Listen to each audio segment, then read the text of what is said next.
নমস্কার। Seven এভিক news নেটওয়ার্কে আপনাদের সকলকে স্বাগত জানাচ্ছি। আর নিন্দুকের ডায়েরির আজকের পর্ব নিয়ে আমি যথারীতি চন্দন সেনগুপ্ত এবং আমার সঙ্গে শ্যামল পাল। ঘটনাটা হচ্ছে যে যে পরিস্থিতির মধ্যে দাঁড়িয়ে এবার নির্বাচন অনুষ্ঠিত হচ্ছে পশ্চিমবঙ্গের অষ্টাদশ বিধানসভার, সেই পরিস্থিতিতে দাঁড়িয়ে এই মুহূর্তে বোধহয় রাজ্যের শাসক দল মোটেই স্বস্তিতে নেই। স্বস্তিতে নেই, তার বিভিন্ন কারণ রয়েছে। লক্ষ লক্ষ ভোটারের নাম বাদ গেছে। যেমন ধরুন, আমি যদি বাছাই করা 15টি আসনের কথা আপনাদের বলি, যার 1 নম্বরে ভবানীপুর কেন্দ্র। এটা প্রাথমিক যখন তালিকা বেরিয়েছিল সেই সময়কারই হিসেবটা আমি বলছি, তারপরে আরো বেড়েছে এই সংখ্যাটা। ভবানীপুরে বিধায়ক মমতা বন্দ্যোপাধ্যায়, এখানে নাম বাদ গেছে 44,787 জনের। কলকাতা বন্দর ফিরহাদ হাকিম, এখানে বাদ গেছে 63,730 জনের। সংখ্যাটা আরো বাড়বে। টালিগঞ্জ অরূপ বিশ্বাসের কেন্দ্র, সেখানে বাদ গেছে 35,309 জনের নাম। ব্রাত্য বসুর দমদম কেন্দ্র, সেখানে বাদ গেছে 33,862 জনের নাম। উত্তর দমদম চন্দ্রিমা ভট্টাচার্যের কেন্দ্র, বাদ গেছে 33,912 জনের নাম। শশীবাজার শ্যামপুকুরে বাদ গেছে 42,303 জনের নাম। বাবুল সুপ্রিয়র বালিগঞ্জ, সেখানে বাদ গেছে 65,171 জনের নাম। বেহালা পূর্ব রত্না চট্টোপাধ্যায় বিধায়ক ছিলেন, সেখানে বাদ গেছে 53,036 জনের নাম। চন্দননগর ইন্দ্রনীল সেনের যে বিধানসভা, সেখানে বাদ গেছে 25,478 জনের নাম। এইরকম ভাবে প্রাথমিক তালিকা থেকেই কিন্তু ভোটারদের নাম বাদ গেছে, এবং একমাত্র মমতা বন্দ্যোপাধ্যায় ছাড়া অন্যান্য যে আসনগুলো বললাম, সেখানে আমরা দেখতে পাচ্ছি যে যত ভোটারের নাম বাদ গেছে, আর গত নির্বাচনে 2021-এর নির্বাচনে জয়ী প্রার্থীর যে ব্যবধান, সেই ব্যবধান কোথাও ভোটার যত ভোটারের নাম বাদ গেছে তার থেকে কম, কোথাও কাছাকাছি। সুতরাং এই একটা দিক গেল। দ্বিতীয় নম্বর হচ্ছে একটা অভিযোগ তৃণমূলের অন্দরেই উঠে আসছে যে কাউন্সিলরেরা, আপনারা জানেন যে পশ্চিমবঙ্গে এই মুহূর্তে 121টি আপনার পৌরসভা রয়েছে এবং 7টি পৌর নিগম মানে কর্পোরেশন রয়েছে। সেখানে যারা কাউন্সিলর, ন্যূনতম 9 জন, সর্বোচ্চ 35 জন কাউন্সিলর থাকেন এক একটি পৌরসভায়, এবং কর্পোরেশনে শতাধিক কাউন্সিলরকে নিয়ে একটা মানে কর্পোরেশন তৈরি হয়। সেই জায়গায় দাঁড়িয়ে অভিযোগ যে কাউন্সিলররা যখন নিজেদের হয়ে ভোটে লড়েন, অর্থাৎ ভোট করান তার ওয়ার্ডে, তখন তারা যে এফোর্টটা দেন বিধানসভা বা লোকসভা নির্বাচনে দেখা যায় যে তারা কিন্তু সেই এফোর্টটা দিচ্ছেন না। অর্থাৎ তারা নিজের ভোটের সময় যে পরিশ্রম করেন, প্রচারের জন্য যে বাড়তি উদ্যোগ নেন, সেই উদ্যোগটা কিন্তু বিধানসভা নির্বাচন বা লোকসভা নির্বাচনের সময় নেন না। এবং এটা যে নেন না তার প্রমাণটা কিন্তু অঙ্কের খাতায় আপনারা অনায়াসে পেয়ে যাবেন। যে দেখবেন যে একটা বিধানসভা এলাকায় যদি বড় পৌরসভা হয়, তাহলে 35টি ওয়ার্ডের যারা কাউন্সিলর নির্বাচিত হয়েছে তাদের যে ব্যবধান, সেই ব্যবধানটাকে যদি যোগ করেন, তাহলে গিয়ে দেখবেন যে বিধানসভায় যখন প্রার্থী জিতছে, সেই ব্যবধানের থেকে তার ব্যবধানটা কিন্তু অনেকটা কমে গেছে। এ নিয়ে ইতিমধ্যেই তৃণমূল কংগ্রেসের সর্বোচ্চ স্তরে আলোচনা হয়েছে। আর এই মুহূর্তে আমি আপনাদেরকে দমদমের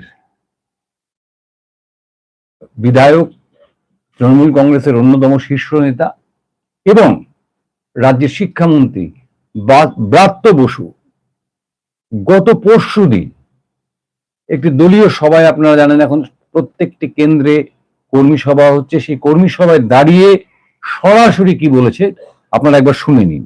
অবজারভার করার দরকার নেই। কর্মীরা এখানে ভালো আছে, কর্মীরা এখানে একটু ছত্রভঙ্গ হয়ে আছে, কর্মীরা একটুখানি বিচ্ছিন্ন হয়ে আছে, অনেকগুলো গোষ্ঠীতে পরিণত হয়েছে। আমি বলছি আমার ভোটে আমি কোনো গোষ্ঠীবাজি মানব না, আমি কোনো লবিবাজি মানব না।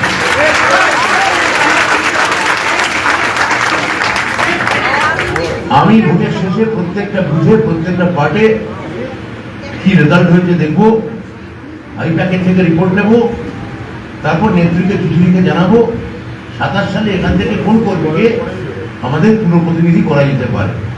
সেটা নির্ভর করছে তারা কোন পার্টে কি রেজাল্ট করলো। 3 নম্বর এবার হয়তো মহিলা সংরক্ষিত ছিল, তাই তো? হ্যাঁ, এসসি মহিলা ছিল, সামনে বার হয়তো জেনারেল হয়ে গেল। এবার এসসি মহিলা মানে যে কি শুইল, সামনে বার এসসি মহিলা থাকবে, তার কোনো মানে নেই। আপনারা শুনলেন যে ব্রাত্য বসু কিন্তু সরাসরি তার যে দমদম পৌরসভা, সেই পৌরসভার কাউন্সিলরদের উদ্দেশ্যে একদম সরাসরি বার্তা দিলেন যে তিনি কোনো লবিবাজি মানবেন না, তিনি কোনো গোষ্ঠীদ্বন্দ্ব মানবেন না। তার নজর থাকবে, তার দলের নজর থাকবে যে কোন কাউন্সিলর তার ওয়ার্ডে কতটা নিষ্ঠা ভরে এই বিধানসভা নির্বাচনে কাজ করছেন, দলকে লিড দিচ্ছেন, এবং তার উপর নির্ভর করবে যে আগামী বছর, অর্থাৎ 2027 সালে যে পৌরসভা নির্বাচন আসছে, তাতে বর্তমান কাউন্সিলর টিকিট পাবেন কিনা বা সেই আসনে অন্য কাউকে পৌর প্রতিনিধির টিকিট দেওয়া হবে কিনা। এই কথাটা ব্রাত্য বসু যে বলেছেন সেটা আমরা আপনাদেরকে সরাসরি শোনালাম, কিন্তু এই কথাটা কিন্তু শুধু ব্রাত্য বসু বলেননি। এই একই কথা দলের আরো বৃহত্তম কর্মী সভা এবং ভবানীপুরের কর্মী সভায়, যেটা আমি বিশেষভাবে উল্লেখ করে দিতে চাই, যে ভবানীপুরের যে কর্মী সভা, সেই কর্মী সভায় মমতা বন্দ্যোপাধ্যায় এবং অভিষেক বন্দ্যোপাধ্যায় সরাসরি এই কথাগুলি বলেছেন। কারণ ভবানীপুর নিয়ে কিন্তু এবার যথেষ্ট চিন্তার মধ্যে রয়েছে তৃণমূল কংগ্রেস। কারণ ভবানীপুর দীর্ঘদিনের ইতিহাসে, ভবানীপুর তৃণমূল কংগ্রেসে, ভবানীপুর থেকে জিতে মুখ্যমন্ত্রী হয়েছেন রাজ্যের মমতা বন্দ্যোপাধ্যায়, এবং তিনি একটা মানে কি বলবো, মানে রেকর্ড মার্জিন তিনি পেয়েছেন ভবানীপুর থেকে। কিন্তু গত 24 সালের নির্বাচনের নিরিখে, অর্থাৎ লোকসভা নির্বাচনের নিরিখে যদি আমরা ভবানীপুরকে বিচার করি, তাহলে দেখতে পাচ্ছি যে ভবানীপুর মোট 8টি ওয়ার্ড নিয়ে ভবানীপুর বিধানসভা কেন্দ্রটি তৈরি হয়েছে। 8টি ওয়ার্ড কি কি? 63, 70, 71, 72, 74 এবং আপনার 73, 82, এই 8টি ওয়ার্ড নিয়ে ভবানীপুর। কিন্তু বিধানসভা নির্বাচনের পরে দেখা যাচ্ছে যে 63, 70, 71, 72 এবং 74, এই 5টি ওয়ার্ড, আপনি ভাবুন 8টি ওয়ার্ডের মধ্যে 5টি ওয়ার্ড, 63, 70, 71, 72 এবং 74 নম্বর ওয়ার্ডে বিজেপি কিন্তু তৃণমূল কংগ্রেসকে বেশ খানিকটা পিছনে ফেলে দিয়েছে। আর তৃণমূল যে 3টি ওয়ার্ডে এগিয়ে আছে, সে 3টি ওয়ার্ড কি কি? 73, 77 এবং 82। এখানে 73 নম্বরটি মুখ্যমন্ত্রীর বাড়ির মানুষ কাজরি বন্দ্যোপাধ্যায়, তিনি নিজে সেখানকার কাউন্সিলর, এবং 82 নম্বর ওয়ার্ডে কাউন্সিলর হলেন আমাদের কলকাতার মহানাগরিক, রাজ্যের নগর উন্নয়ন মন্ত্রী ফিরহাদ হাকিম। তবে এটাও পরিষ্কার করে দিয়েছেন সেই সভায় অভিষেক বন্দ্যোপাধ্যায় এবং মমতা বন্দ্যোপাধ্যায় যে এই বার্তা যে শুধুমাত্র ভবানীপুরের জন্য প্রযোজ্য হবে বা কলকাতা কর্পোরেশনের জন্য প্রযোজ্য হবে এমনটা নয়। রাজ্যের যে 122টি মোট পৌরসভা রয়েছে, সমস্ত পৌরসভার প্রতিটি কাউন্সিলরের ক্ষেত্রে এই একই সূত্র মেনে কিন্তু আগামী পৌরসভা নির্বাচনে টিকিট বন্টন করা হবে। একমাত্র তাহেরপুর, যেটি এখনো বামফ্রন্টের দখলে রয়েছে, সেই পৌরসভার বিষয়ে তৃণমূল কংগ্রেস কোনো কথা বলেনি।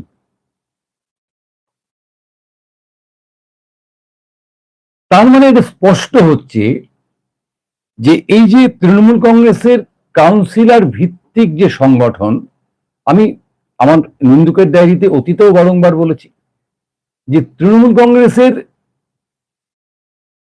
কোন কেন্দ্রীয় যে আপনার একটা সংগঠন, সেটা কখনোই গড়ে ওঠেনি। তৃণমূলের কেন্দ্রীয় সংগঠন বলতে সর্বোচ্চ Mamata Bandyopadhyay, second in command হচ্ছেন অভিষেক বন্দ্যোপাধ্যায়। কিন্তু আপনি যদি আপনার এলাকা ভিত্তিক, বিধানসভা ভিত্তিক ধরেন, তাহলে দেখবেন প্রথম বিধায়ক, তারপরে আপনার পাড়ায় পাড়ায় পাড়ায় পাড়ায় ওয়ার্ডে ওয়ার্ডে হচ্ছে কাউন্সিলর। হ্যাঁ, নামকাও আসতে আপনার ওয়ার্ড সভাপতি আছে, নামকাও আসতে ব্লক সভাপতি আছে, এরা সব নামকাও আসতে আছে। আসল ক্ষমতার যে আধার, সেই আধার হচ্ছে বিধায়ক, এবং বিধায়কের থেকেও হয়তো বেশি তারা হচ্ছেন কাউন্সিলর শহরের ক্ষেত্রে, এবং গ্রামের ক্ষেত্রে পঞ্চায়েত সদস্যরা, সেটা গ্রাম পঞ্চায়েত হতে পারে, পঞ্চায়েত সমিতি হতে পারে, অথবা জেলা পরিষদ হতে পারে। এবং ভোটের হিসেব বলছে, সেফোলজি বলছে যে প্রত্যেকটি ক্ষেত্রেই দেখা যাচ্ছে যে একটি পৌরসভায় 35টি ওয়ার্ডের তৃণমূল কংগ্রেস দেখা যাচ্ছে 35টি ওয়ার্ডেই জিতেছে, এরকম পৌরসভা পশ্চিমবঙ্গে শতাধিক রয়েছে। শতাধিক, সরি মার্জনা করবেন, 100-র বেশি রয়েছে, যে 35টি ওয়ার্ডের 35টি ওয়ার্ডই তৃণমূল কংগ্রেস জিতেছে। এবার 35টি ওয়ার্ডের যারা প্রার্থী আলাদা আলাদা করে জিতেছেন, তাদের জয়ের মার্জিন যদি যোগ করেন বা তাদের প্রাপ্ত ভোট যদি যোগ করেন, তাহলে দেখবেন যে বিধানসভা নির্বাচনে যে প্রার্থী জিতেছেন বা লোকসভা নির্বাচনে ওই বিধানসভা আসন থেকে প্রার্থীকে যতটা লিড দেওয়া হয়েছে, সেটা অনেক কম। কেন হবে? অভিষেক বন্দ্যোপাধ্যায়, মমতা বন্দ্যোপাধ্যায় আজকে প্রশ্ন তুলছেন 15 বছর পরে এটা কেন হবে।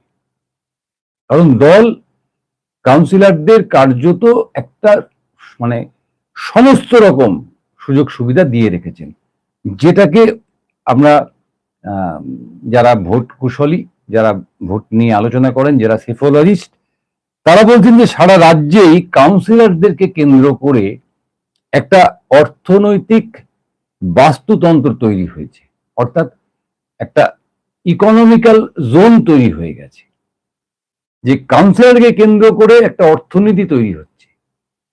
সেটা কিরকম?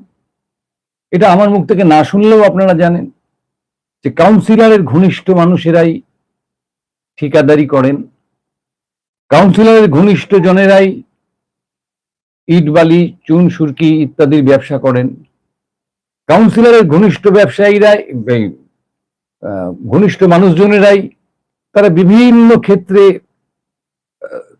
কাজের সুযোগ পান।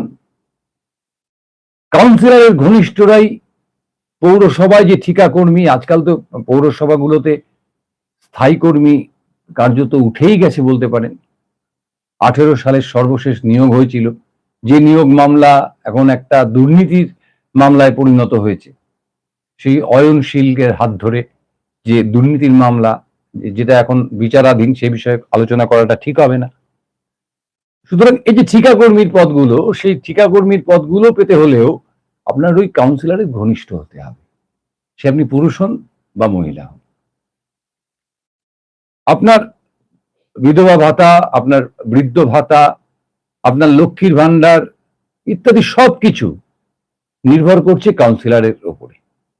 সুতরাং কাউন্সিলরকে কেন্দ্র করে একটা অর্থনৈতিক বাস্তুতন্ত্র কিন্তু পশ্চিমবঙ্গে এই মুহূর্তে গেড়ে বসেছে, এবং অধিকাংশ ক্ষেত্রেই আমরা অত্যন্ত লজ্জার হলেও দুঃখের হলেও আমরা খেয়াল করি যে কাউন্সিলরদের অর্থনৈতিক পরিস্থিতির যে আমূল পরিবর্তন, এটা অত্যন্ত দৃষ্টিকটু। এটা বোধহয় অভিষেক বন্দ্যোপাধ্যায় এবং মমতা বন্দ্যোপাধ্যায় উপলব্ধি করেছেন, যেটা ব্রাত্য বসুর বক্তব্যটা সরাসরি আমি শোনালাম আপনাদের, সেটা বোধহয় মমতা বন্দ্যোপাধ্যায় এবং অভিষেক বন্দ্যোপাধ্যায় উপলব্ধি করেছেন যে আপনার হয়তো বন্ধু, ক্লাসে হয়তো আপনার সঙ্গে পড়াশুনো করেছে, আপনি হয়তো জানেন তার মানে শিক্ষাগত যোগ্যতা মাপকাঠি কতটা, কিন্তু আপনি যখন একটা ভাঙা সাইকেল জোগাড় করতে পারছেন না, আপনার সেই বন্ধুটি কাউন্সিলর হয়ে অথবা কাউন্সিলরের কাছের লোক হয়ে আজকে 10 আঙ্গুলে 12টা আংটি, গলায় বিরাট সোনার চেন, 2 চাকা অথবা 4 চাকার গাড়ি ইত্যাদি সমস্ত ব্যবস্থা করে ফেলেছে। কিন্তু দিনের শেষে গিয়ে দেখা যাচ্ছে যে তার রোজগারের কোনো নির্দিষ্ট নাম নেই। যেমন আমি ধরুন সংবাদ শ্রমিকের কাজ করি, যারা দু একজন শুনছেন তারা হয়তো কেউ বেসরকারি জায়গায় চাকরি করেন, কেউ হয়তো সরকারি জায়গায় চাকরি করেন, কেউ হয়তো বাজারে সবজি বেচেন, কেউ ভ্যান চালান, কেউ টোটো চালান, অটো চালান, বা গিগ কর্মী, ডেলিভারি বয়ের কাজ করেন, ডেলিভারি ম্যানের কাজ করেন। কিন্তু এই যে অংশের কথাটা আমি বলছি, সেই অংশের মানুষগুলো তাদের একমাত্র কি বলবো এটাকে, যোগ্যতা কি না, তারা কাউন্সিলরের ঘনিষ্ঠ, এবং তারা বুঝে গেছে যে তাদের ঘনিষ্ঠ মানুষটি যদি কাউন্সিলর না থাকেন তাহলে তাদের যে রোজগার, সেই রোজগারে ভাটা পড়তে পারে। সুতরাং কাউন্সিলর নির্বাচনের সময় তারা যে এফোর্টটা দেন, তারা যে পরিশ্রমটা করেন, বিধায়কের নির্বাচনের সময় বা বিধানসভা নির্বাচনের সময় কিন্তু ঠিক ততটা পরিশ্রম করতে তাদের দেখা যায় না। এটা আমার উপলব্ধি নয়, এটা মমতা বন্দ্যোপাধ্যায়ের উপলব্ধি, এটা অভিষেক বন্দ্যোপাধ্যায়ের উপলব্ধি। এবং সেই উপলব্ধি থেকেই শুধুমাত্র ভবানীপুরের হিসেব মিলিয়েই তারা এই সিদ্ধান্তে এসছেন যে এই কাউন্সিলরেরা যদি শুধুমাত্র নিজেদের আখেরের গোছানোর জন্য তৃণমূল কংগ্রেসটিকে একটি প্ল্যাটফর্ম হিসেবে ব্যবহার করে, তৃণমূল কংগ্রেসকে, মমতা বন্দ্যোপাধ্যায়ের ছবিকে, তৃণমূল কংগ্রেসের প্রতীককে শুধুমাত্র ব্যবহার করে নিজেদের অর্থনৈতিক স্বাবলম্বিতা বাড়াবার চেষ্টা করেন, অর্থনৈতিকভাবে নিজেদেরকে আরো উঁচু জায়গায় নিয়ে যাওয়ার চেষ্টা করেন, সেটা কিন্তু আখেরে ক্ষতি হচ্ছে দলের। যার প্রমাণ গত লোকসভা নির্বাচনের ফলাফলের নিরিখে মমতা বন্দ্যোপাধ্যায়ের আসন ভবানীপুরের 8টি ওয়ার্ডের মধ্যে 5টি ওয়ার্ডে পিছিয়ে যাওয়া। কিন্তু এই 27-এর যখন পৌরসভা নির্বাচন হবে, আমরা হয়তো দেখব যে এই 8টিতেই কাউন্সিলররা জিতেছেন, তৃণমূল কংগ্রেসের কাউন্সিলররা জিতেছেন। অভিষেক বন্দ্যোপাধ্যায় সরাসরি বলছেন না, আর হবে না, অনেক হয়ে গেছে, অনেক হয়ে গেছে। যে ছাড় 15 বছর ধরে দেওয়া হয়েছে, যদি 16 বছর বা চতুর্থবারের জন্য তৃণমূল কংগ্রেস সরকার গঠন করতে পারে, যেটা একেবারেই অসম্ভব নয়, বরং যদি সেটা না হয় সেটাই একটা মিরাকেল রেজাল্ট হবে পশ্চিমবঙ্গের ক্ষেত্রে, অন্ততপক্ষে আমার মনে হয়। তাহলেও কিন্তু কাউন্সিলরদের প্রতি যে হুঁশিয়ারি মমতা বন্দ্যোপাধ্যায় দিয়েছেন, অভিষেক বন্দ্যোপাধ্যায় দিয়েছেন, সেটা অত্যন্ত গুরুত্বপূর্ণ এবং প্রণিধানযোগ্য, এই কারণে যে দলের সংগঠন তৈরি করতে হবে, দলের কাউন্সিলরের উপর নির্ভরতা কমাতে হবে, দলের কর্মীদের উপর নির্ভরতা বাড়াতে হবে। এই বার্তাটা কিন্তু তৃণমূল কংগ্রেসের সর্বোচ্চ স্তর থেকে একেবারে নিচু স্তর পর্যন্ত পৌঁছে দেওয়ার চেষ্টা করছেন। আজকে ব্রাত্য বসু বলেছেন, কালকে হয়তো অন্য কেউ বলছেন। ব্রাত্য বসুর রেকর্ডিং আমাদের হাতে এসে পৌঁছেছে বলে আমরা আপনাদের শোনাতে পারলাম, কারণ কর্মী সভায় তো সাধারণভাবে আমাদের মতন সংবাদ শ্রমিকদের ঢুকতে দেওয়া হয় না। সুতরাং কামারহাটিতে বলা হয়েছে কিনা আমরা জানি না, বড়নগরে বলা হয়েছে কিনা আমরা জানি না, উত্তরপাড়ায় বলা হয়েছে কিনা আমরা জানি না, বালিগঞ্জে বলা হয়েছে কিনা আমরা জানি না, কিন্তু মমতা বন্দ্যোপাধ্যায় বলেছেন, অভিষেক বন্দ্যোপাধ্যায় বলেছেন, এটা বড় করে খবর হয়েছে। এবং যেটা ব্রাত্য বসু বলেছেন তার কর্মী সভায়, সেটা আমরা সরাসরি শুনিয়ে দিলাম। সুতরাং পশ্চিমবঙ্গে একটা কথা চালুই রয়েছে যে পশ্চিমবঙ্গে নাকি ভোট আহ, মানে মানে ভোট হয় না, ভোট করাতে হয়। অর্থাৎ ভোট করাতে জানতে হয়। এই ভোট কারা কারা করে? এই ভোট তারাই করে যারা ওই কাউন্সিলরের অনুগামী হিসেবে সারা বছর আপনার গায়ে আতর মেখে ঘুরে বেড়ায়। তারাই কিন্তু ভোটের দিন সবচাইতে সক্রিয় ভূমিকা পালন করেন। জানি না এবছর কতটা কি হবে, কারণ মৃত ভোটারদের সমস্ত নাম বাদ গেছে, ডাবল এন্ট্রি সমস্ত নাম বাদ গেছে, এবং যে সমস্ত ভোটার স্থানান্তরিত হয়েছেন তাদের সব নাম বাদ গেছে।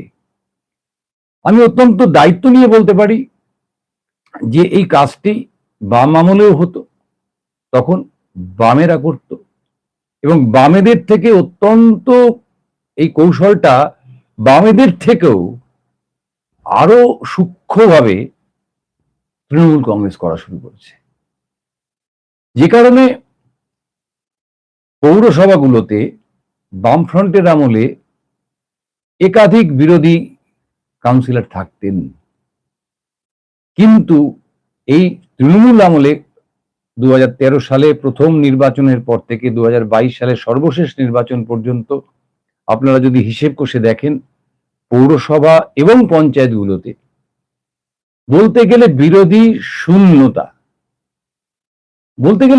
শূন্যতা, তার মূল কারণ হচ্ছে যে এই যে কাউন্সিলরদের যে বাহিনী, কাউন্সিলরদের যে অনুগত যে দল, সেই দল তারা এমন ভাবে মাঠে নামে, এমন ভাবে ভোট করায় যে বিরোধী কার্যত শূন্য হয়ে যায়।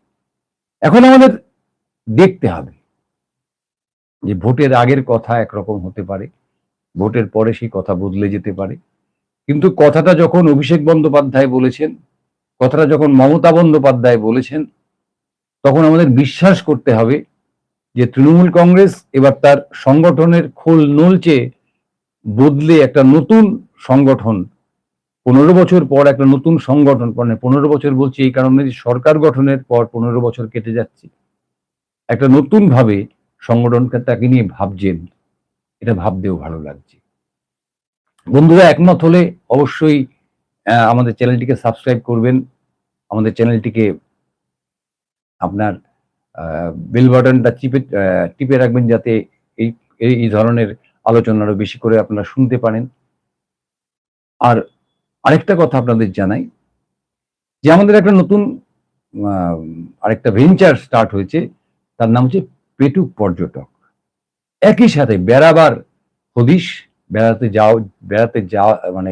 বেড়াতে যাওয়ার জায়গার হদিশ এবং সেই জায়গার খাবার দাবার নিয়ে আমাদের এই নতুন চ্যানেল পেটুক পর্যটক চ্যানেলটিকেও সাবস্ক্রাইব করে আমাদের সঙ্গে থাকুন, এবং সকলে খুব ভালো থাকুন, সকলে খুব নিরাপদে থাকুন, এবং আগামী যে দুটো দিন আপনার ভোটের জন্য স্থির হয়েছে, সেই দুটো দিন নির্ভয়ে ভোট দিন, আপনার পছন্দ মতন প্রার্থীকে ভোট দিন, এবং বাঙালিকে বাঁচিয়ে রাখবার জন্য, বাঙালির ঐতিহ্যকে বাঁচিয়ে রাখবার জন্য আপনার ভোটাধিকার আপনি নিজে গিয়ে প্রয়োগ করুন। সকলে খুব ভালো থাকবেন। জয় হিন্দ।